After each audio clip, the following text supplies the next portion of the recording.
স্বাগত আরেকবার সিলেট স্টুডিও থেকে চ্যানেল এস সিলেটের খবরে। ছাতকের দুলার বাজারে অর্থ ও পরিকল্পনা প্রতিমন্ত্রী এম এ মান্নান এমপিকে নাগরিক সংবর্ধনা দেওয়া হয়েছে। দক্ষিণ ছাতক নাগরিক পরিষদের উদ্যোগে ও জটি গ্রামের যুক্তরাজ্য প্রবাসী জয়নাল আবেদিনের সার্বিক সহযোগিতায় এই সংবর্ধনা দেওয়া হয়। শুক্রবার দুলার বাজারের দক্ষিণ ছাতক নাগরিক পরিষদের সভাপতি জাবেদ চৌধুরী বাংলার সভাপতিত্বে সংবর্ধিত অতিথির বক্তব্যে এম এ মান্নান বলেন, বর্তমান সরকার 2021 সালের মধ্যে বিশ্বের মধ্যে বাংলাদেশকে একটি মধ্যম আয়ের দেশে নিয়ে যেতে নিরলসভাবে কাজ করে যাচ্ছে। তিনি আরও বলেন, দেশের অভূতপূর্ব উন্নয়নের ধারাকে ব্যাহত করতে স্বাধীনতা বিরোধী চক্র মরিয়া হয়ে উঠেছে। তারা অহেতুক হরতাল অবরোধ দিয়ে দেশকে অচল করে রাখতে চায়। এইসব স্বাধীনতা বিরোধী ও দেশ বিরোধীদের চিহ্নিত করে প্রতিহত করতে হবে। তিনি স্থানীয় সংসদ সদস্যদের সমন্বয়ে দোলার বাজার এলাকার বিভিন্ন উন্নয়নমূলক প্রকল্প বাস্তবায়নের আশ্বাস প্রদান করেন।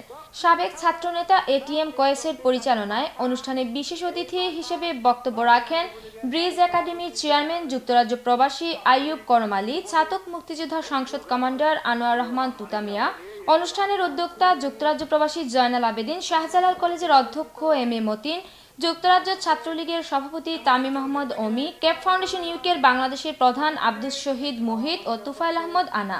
মন্ত্রী এর আগে আবাসিক প্রকল্প আইয়ুবনগর প্রকল্পের ভিত্তিপ্রস্তর স্থাপন করেন। আমাদের দেশের যে বর্তমান অবস্থা, যে উন্নতি দেখছেন আপনারা সর্বস্ব স্বীকার করে আমাদের সরকার আমরা অকপটে স্বীকার করি, এর পেছনে মূল অবদান আমাদের সাধারণ মানুষের পরিশ্রম। বিদেশে 1 কোটি মানুষ।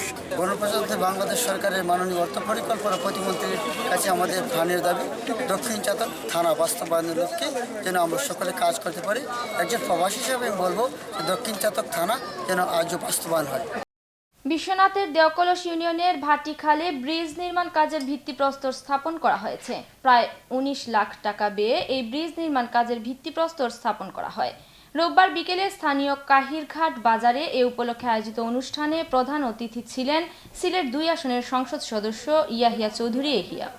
প্রধান অতিথির বক্তব্যে তিনি বলেন, জাতীয় পার্টি বিরোধী দল হলেও নিজের কর্মগুণে মানুষের হৃদয়ে আজীবন বেঁচে থাকতে চাই।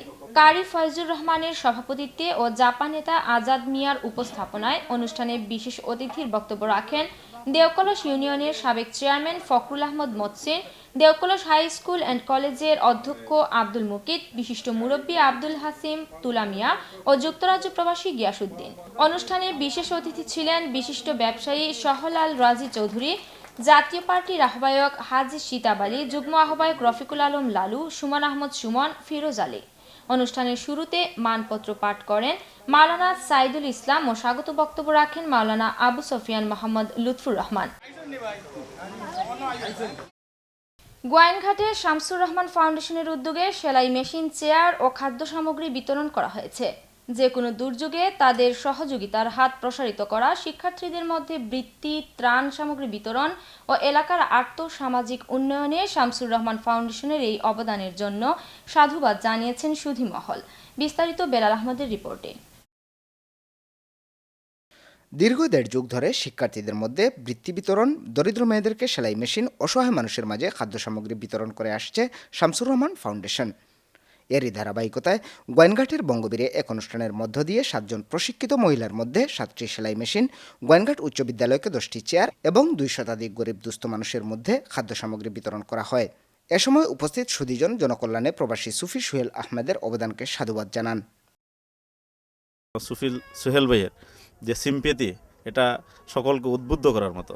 আমি যেটা মনে করি, সুহেল ভাই যেটি করে যাচ্ছেন, এলাকার মানুষের প্রতি যে দায়বদ্ধতা, কমিউনিটি সোশ্যাল রেসপন্সিবিলিটি উনি যেটি করে যাচ্ছেন পারিবারিকভাবে, এটা যেন অব্যাহত থাকে। গরিব অসহায় দুস্থদের মধ্যে সেলাই মেশিন বিতরণ করেন, এটা একটা চমৎকার উদ্যোগ। এভাবে আমরা যদি সকল প্রবাসীরা এগিয়ে আসে, তাহলে দরিদ্রের হার অচিরেই কমে যাবে। খাদ্য সামগ্রী ও সেলাই মেশিন পেয়ে আনন্দিত এলাকাবাসী শামসুর রহমান ফাউন্ডেশনের প্রতি কৃতজ্ঞতা প্রকাশ করলেন উচ্ছ্বসিত কণ্ঠে। আমি একটা সেলাই মেশিন পাইছি, সেই সেলাই মেশিন দিয়ে আমি একটা পরিবারের আয় উদ্গীদের খাবারের পাশাপাশি আমি এই সেলাই মেশিনের কাজ চালু করে যাব। ও আল্লাহ তৌফিক দিবা রে ফুল, আল্লাহ সহসল মতো রাখতা, আল্লাহ তৌফিক দিতা, আল্লাহ চালাইবা লাগে। আল্লাহ সুন্দর করে ভাবে তারা আল্লাহ মাল মাত্তা বেশ করে দিতা, আমরাও খুশি হইয়া পাইয়া দিতাম।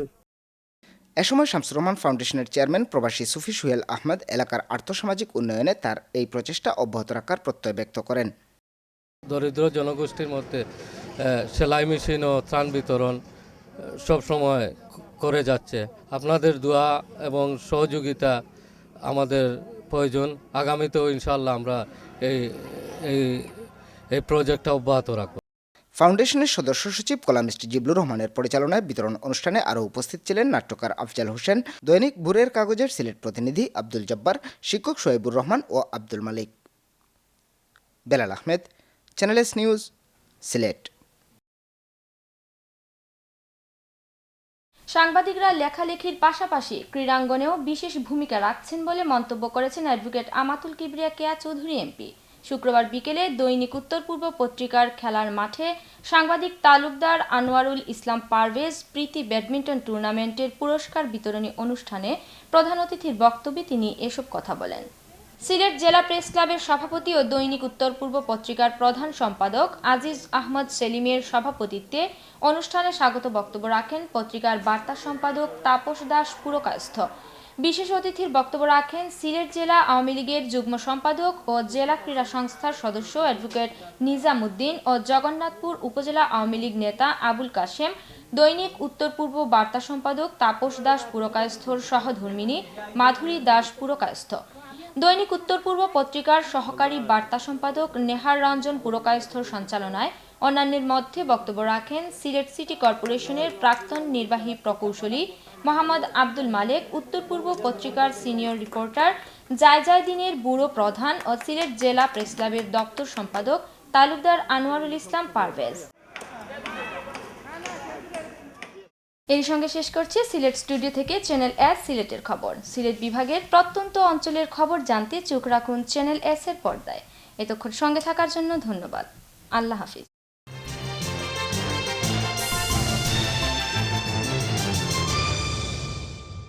সালে সিলেট স্টেশন রোডে যাত্রা শুরুর পর থেকে আজও আপনাদের সেবার পাশে আছে ঐতিহ্যবাহী লতিফ ট্রাভেলস। স্টেশন রোড ছাড়াও উপশহরের রোজভিউতে লতিফ ট্রাভেলসের দ্বিতীয় শাখা এবং পূর্ব জিন্দাবাজারের আরবি কমপ্লেক্সে আমাদের তৃতীয় শাখা। সৌদি সরকার কর্তৃক পুরস্কারপ্রাপ্ত হজ ও ওমরা এজেন্ট, মধ্যপ্রাচ্য, ইউরোপ, আমেরিকার ভিসা প্রসেসিং ও টিকেটিং সুবিধা এবং ইন্ডিয়া, থাইল্যান্ড ও মালয়েশিয়া ভ্রমণের প্যাকেজ সহ বিশ্ব ভ্রমণের যে কোনো সহায়তায় আপনাদের অপেক্ষায় লতিফ ট্রাভেলস।